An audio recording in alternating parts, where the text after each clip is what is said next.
Soy Ana Cristina Ferreira Ferreira. Les presentaré el tema Principios fundamentales del contrato del consumo dentro de la materia Derecho al Consumidor del doctorado en Ciencias Jurídicas de la Universidad para la Cooperación Internacional.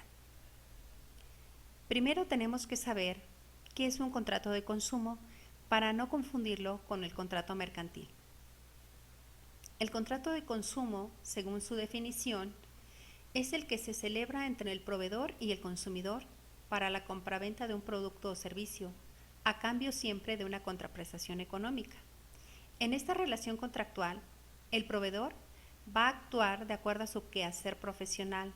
Él es quien tiene la información de lo que fabrica, comercializa o el producto que ofrece. En cambio, el consumidor, que es el destinatario final de este producto o servicio, desconoce profesionalmente el objeto del contrato y solo tiene una pequeña información que le es proporcionada por el proveedor. Por ello se dice que carece de un poder de negociación real. Este contrato, por su propia naturaleza, se rige por los siguientes principios: el principio de buena fe objetiva, el principio consumitoris favor debitoris, de interpretación contra proferentem, conservación del contrato de consumo, principio de funcionalidad y principio pacta sunt servanda. El principio de buena fe objetiva es entendido como un estándar de conducta normal en las relaciones contractuales.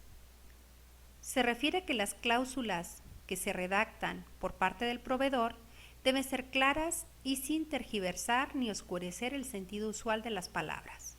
No puede dejar en desventaja al consumidor.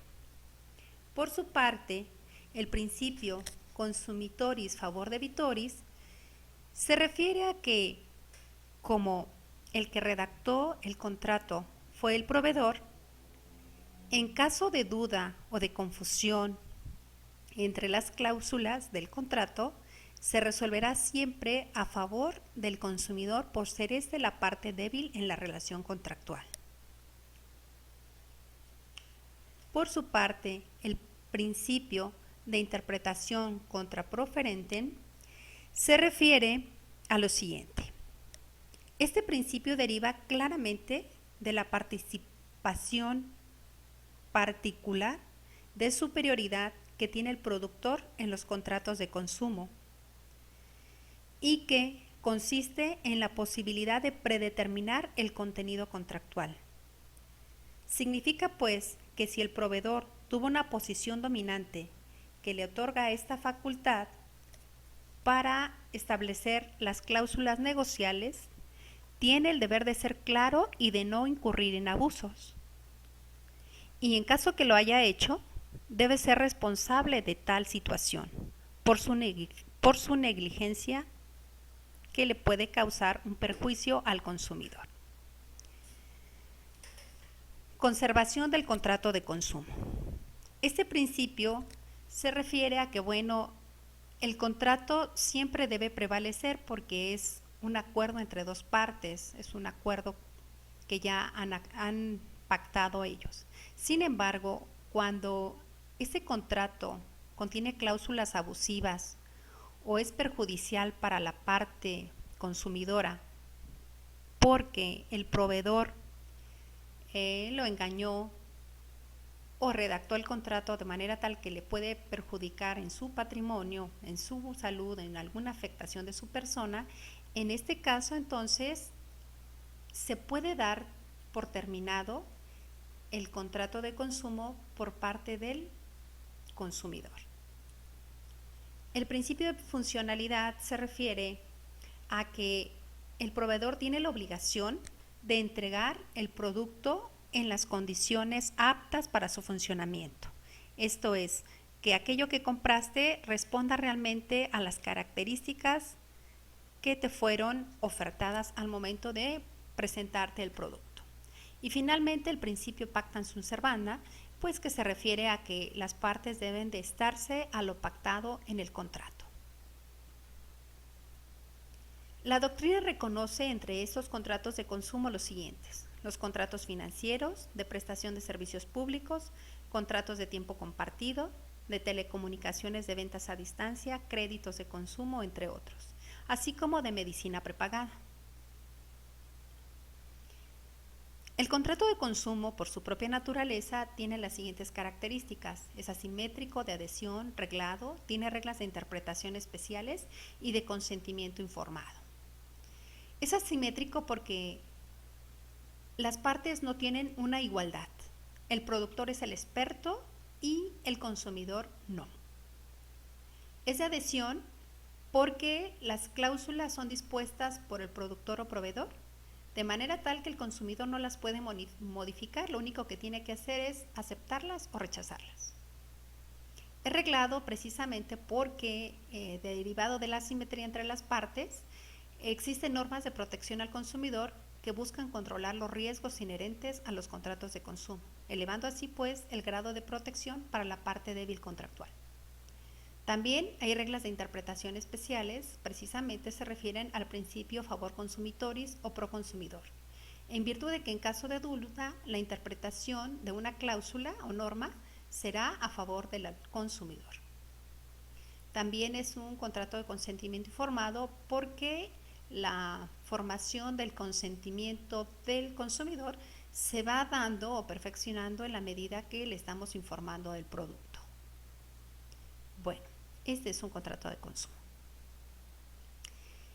El contrato de consumo lo relacionamos más con los contratos electrónicos porque últimamente compramos por internet. Y bueno, por ello es que el comercio electrónico, según la Organización para la Cooperación y el Desarrollo Económicos, ha sido definido como el proceso de compra, venta o intercambio de bienes, servicios e información a través de las redes de comunicación. Por lo tanto, el ciberconsumidor mexicano está protegido cuando realiza compras por internet de acuerdo a lo establecido en la Ley Federal de Protección al Consumidor.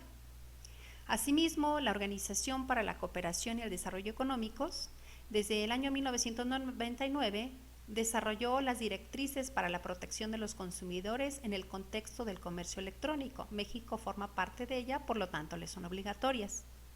Estas son una serie de recomendaciones que están encaminadas a lograr que los proveedores de bienes y servicios a través de Internet cumplan con las disposiciones de las leyes de protección al consumidor a efecto de garantizar al consumidor que va a recibir adecuados niveles de protección cuando realice sus transacciones por este medio.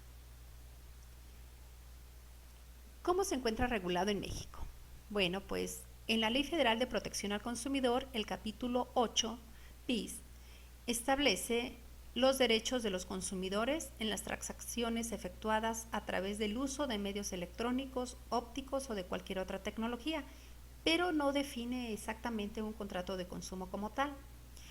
Por su parte, el artículo 77 bis regula las relaciones entre proveedores y consumidores en las transacciones efectuadas a través de uso de medios electrónicos, ópticos o de cualquier otra tecnología.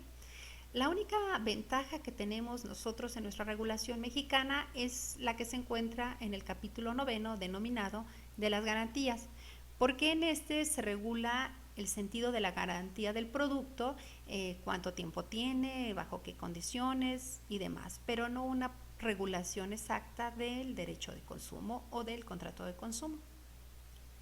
Bueno, esa pequeña propuesta de cómo manejar contratos de consumo de cosas intangibles o productos o servicios virtuales, creo desde un particular punto de vista que debe ser igual para las cosas tangibles o para servicios no virtuales, porque la afectación que va a recibir el consumidor pues es exactamente la misma.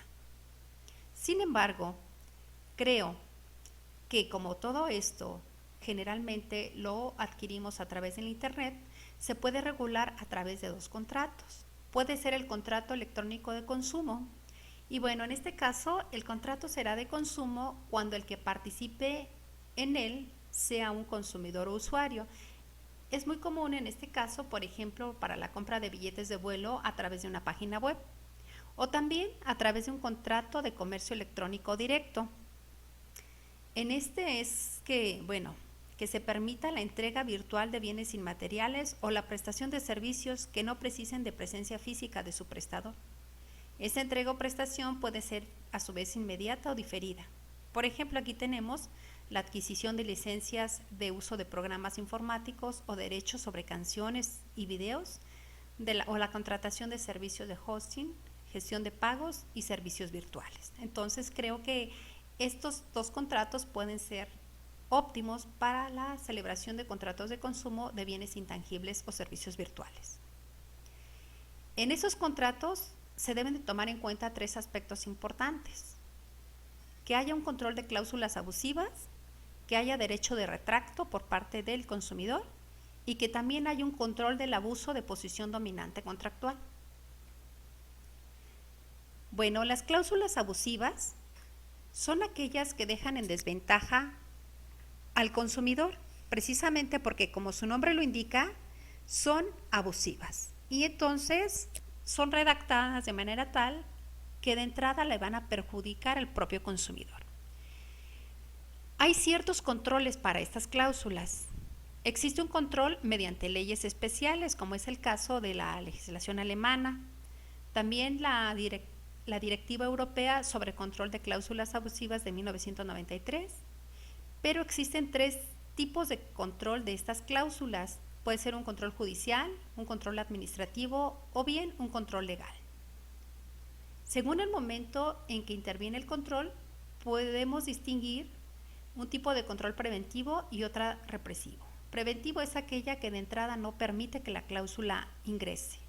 Y represivo es aquel que establece multas para los proveedores que establezcan cláusulas abusivas. Esta me parece interesante, pero lo ideal sería que hubiese siempre un control preventivo a efecto de evitar daños al consumidor. El derecho de retracto es una prerrogativa que se da al consumidor en ciertos contratos de consumo, de terminar el contrato, de arrepentirse, de desistir en la celebración del mismo, con posterioridad a la celebración durante un tiempo que establece la ley. Este puede ser de 7 días o 14 dependiendo de la legislación, pero bueno, un tiempo razonable para que el consumidor diga: no deseo el producto, se retracte de este. Por ejemplo, tenemos este derecho en la legislación argentina, en el Código de Consumo francés, en la legislación colombiana y en la legislación española.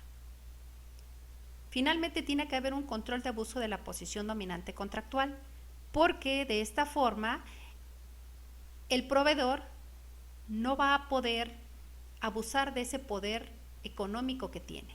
Aquí creo que la Profeco, en el caso mexicano, tendría una tarea muy importante a desarrollar.